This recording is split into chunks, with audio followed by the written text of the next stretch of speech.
Welcome to all of you in our new video. बच्चों, हम इस वीडियो में क्लास 12 के एग्रीगेट डिमांड के न्यूमेरिकल्स को सॉल्व करना जानेंगे।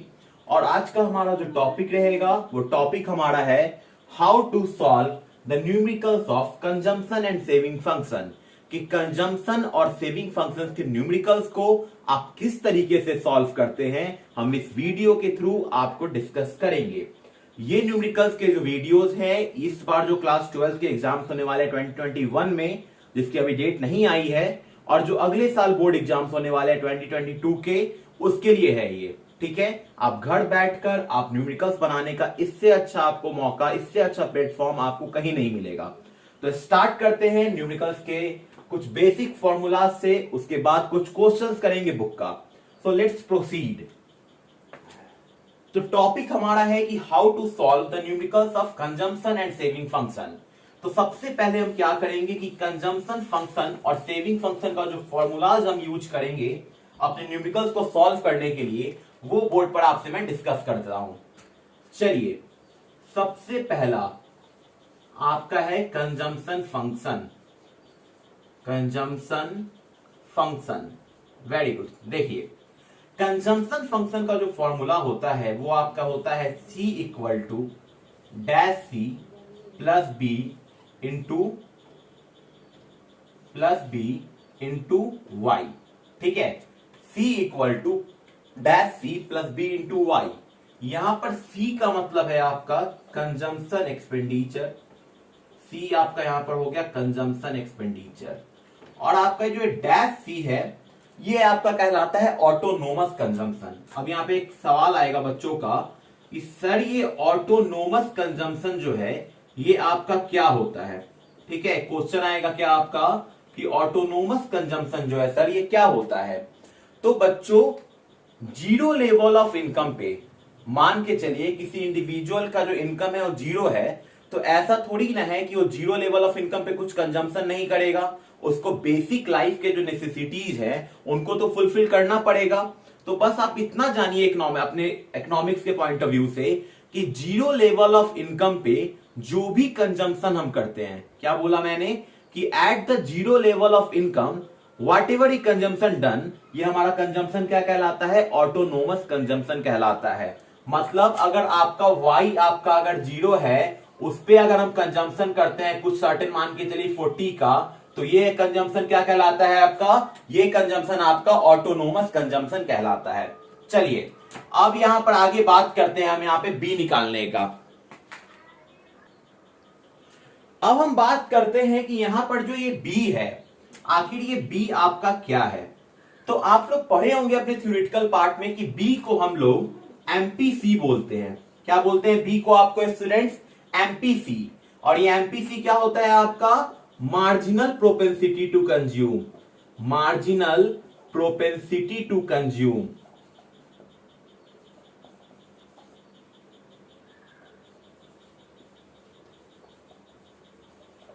ठीक है, मार्जिनल प्रोपेंसिटी टू कंज्यूम होता है। अब यहां पर आया कि वाई का तो पता है कि वाई आपका क्या है, आपका इनकम है। चलो, अब इसके साथ में बता दूं कि आपको एमपीसी जो है, जो बी आपका एमपीसी है, इसका मैं फॉर्मूला भी आपको बता दूं कि एमपीसी बराबर आपका होता है delta C by delta Y. ठीक है, delta C by delta Y. Suppose करो आप, मैंने एक शेड्यूल बना के मैं आपको एमपीसी समझाता हूं कि एमपीसी कैसे बनता है। मान के चलो कि आपका जो, ठीक है, आपका जो अगर मान लो कि वाई आपका, मैं यहां पे लिख रहा हूं, देखिएगा बोर्ड पे ध्यान से, मैंने यहां लिखा वाई, यहां लिखा मैंने सी। वाई आपका जीरो था तो आपका कंजम्पशन था 40। ठीक है, वाई आपका जीरो था तो आपका कंजम्पशन था 40। वाई जीरो से चेंज होकर हो गया आपको 100, तो कंजम्पशन आपका कितना आ गया, कंजम्पशन आ गया आपका 80 पे। सपोज करिए आप, तो यहां पर वाई कितना चेंज हुआ आपका, वाई चेंज हुआ जीरो से 100 हो गया। तो वाई कितना चेंज हुआ, वाई चेंज हुआ 100। तो यहाँ पे डेल्टा वाई क्या हो गया, डेल्टा का मतलब है चेंज, तो इनकम में कितना चेंज आया, 100 का। और आपका कंजम्पशन कितना से कितना हो गया, आपका कंजम्पशन 40 से 80 हो गया। तो कितना का चेंज आया कंजम्पशन में बच्चों, 40 का चेंज आया। तो आपका डेल्टा सी कितना हो गया, डेल्टा सी आपका 40 हो गया। और जब हम कैलकुलेट करेंगे तो आपका एमपीसी कितना आ जाएगा 0.4, और यही एमपीसी जो है यहाँ पर बी लिखाएगा। क्या लिखाएगा यहाँ पर? एमपीसी आपका बी लिखाएगा। तो ये आपका कंजम्पशन फंक्शन का फॉर्मूला था कि C equal to dash C plus B into Y, where C is the consumption expenditure, dash C is autonomous consumption. What is autonomous consumption? जब हम जीरो लेवल ऑफ इनकम पे कुछ ना कुछ अगर कंजम्पशन करते हैं तो वो कंजम्पशन मेरा ऑटोनोमस कंजम्पशन कहलाता है। B क्या है आपका? MPC, marginal propensity to consume, और B का फॉर्मूला क्या होता है? Delta C by delta Y होता है। ठीक है, और डेल्टा C और डेल्टा वाई कहने का मतलब कि change in consumption and change in income, जिसको मैंने इस आपको शेड्यूल से समझा दिया है, और वाई आपका इनकम लेवल है। ठीक है, अब सेम हम बात करते हैं, अब इसको हटाते हैं, इसको मिटाते हैं, अब हम बात करते हैं सेविंग फंक्शन का अपने। अब किसका बात करते हैं बच्चों? सेविंग फंक्शन का। उम्मीद है कि आपको अभी तक जो पढ़ाया गया है वो समझ में आ रहा होगा। Now proceed to the saving function. हमने यहां पे लिख दिया आपको सेविंग फंक्शन। ठीक है, सेविंग फंक्शन क्या होता है? चलिए देखिए, तो सेविंग फंक्शन का जो आपका फॉर्मूला है, क्या बोला मैंने कि आपका जो सेविंग फंक्शन का फॉर्मूला है वो आपका हो जाएगा S equal to minus C dash, ठीक है, डैश सब ठीक है, प्लस 1 माइनस बी और 1 माइनस बी और इंटू वाई। बोलोगे सर कि ये माइनस सी डैश क्या है सर? तो माइनस सी डैश कहने का मतलब बाबू ये आपका निगेटिव ऑटोनोमस कंजम्पशन है। क्या है आपका? ये निगेटिव ऑटोनोमस कंजम्पशन है। जब मैं थ्योरी की क्लासेज के वीडियो अपलोड करूंगा तो मैं आपको और ज्यादा डिटेल बताऊंगा, क्योंकि ये न्यूमेरिकल्स की क्लासेज है, तो हम पहले बस जान ले कि आपको ये बेसिकली है क्या। ये आपका निगेटिव ऑटोनोमस कंजम्पशन है। ठीक है, ये 1 माइनस बी क्या है सर? तो स्टूडेंट्स ये 1 माइनस बी आपका एमपीएस है। जिस तरीके से बी आपका एमपीसी होता है उसी तरीके से 1 माइनस बी आपका एमपीएस। एमपीएस क्या होता है? तो एमपीएस आपका है मार्जिनल, एमपीएस आपका क्या है? Marginal propensity, propensity to save. क्या है आपका MPS? Marginal propensity to save. और वाई आपका तो पता ही है, इनकम है। अब बोलोगे सर कि ये आखिर 1 माइनस बी कैसे निकलेगा? तो आपको 1 माइनस बी का जो आपको एमपीएस का फॉर्मूला है वो आप या तो क्वेश्चन में आपको एमपीएस सीधा दे देगा, या आपको एमपीएस में कुछ एमपीएस का एक फॉर्मूला मैं पहले बेसिक लिख दूं कि एमपीएस का फॉर्मूला होता है delta S by delta Y. मान के चलो, सपोज करो कि वाई आपका ठीक है और यहाँ पे एस है। वाई आपका 100 था तो सेविंग आप 20 करते थे। वाई आपका 200 हो गया तो आप सेविंग करने लगे 40।